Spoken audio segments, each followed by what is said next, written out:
প্রিয় ছোট্ট বন্ধুরা, আজকে আমরা আরেকটি নতুন গল্প শুনব। তোমরা নিশ্চয়ই গল্পের জন্য অপেক্ষা করছো। চলো তাহলে আমরা এই মজার গল্পটি শুনি। গল্পটির নাম হচ্ছে কেঁচো আর কেঁচোর ছানা। এক পুকুর পাড়ে ছিল একটি বাগান। সেই বাগানে বাস করত দুটো কেঁচো ছানা আর তাদের মা। একদিন রাতে ছানারা তাদের মায়ের কাছে আবদার করলো তারা পাশের মাঠে খেলতে যাবে। মা তাদের যাওয়ার অনুমতি দিল, কিন্তু বলে দিল তাদের সকালের সূর্য ওঠার আগে ফিরে আসতে হবে, কারণ কেঁচোরা সূর্যের আলো সহ্য করতে পারে না। সূর্যের তাপ তাদের মরণ ডেকে আনে।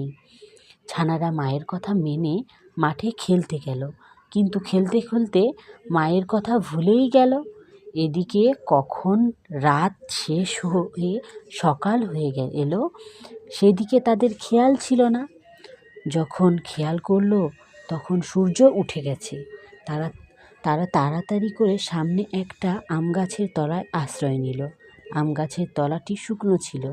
কেঁচোরা সাধারণত স্যাঁতসেঁতে জায়গায় বসবাস করে। অল্প কিছুক্ষণের মধ্যেই ছানারা অপরিচিত পরিবেশের জন্য জ্ঞান হারালো। এদিকে তাদের মা সন্তানদের বিপদের কথা ভেবে চোখের জল ফেলতে লাগলো। প্রতিবেশীরা এসে দুঃখ প্রকাশ করলো। সন্ধ্যা পর্যন্ত কেঁচোর ছানাদের বেঁচে থাকার কোনো সম্ভাবনা নেই বলে সবাই একমত হলো। প্রতিবেশীরা দুঃখ প্রকাশের সাথে সাথে কেঁচোর ছানাদের অবাধ্যতার কথা তুলে ধরল। এমন সময় ভাগ্যের জোরে আকাশ কালো হয়ে বৃষ্টি শুরু হলো।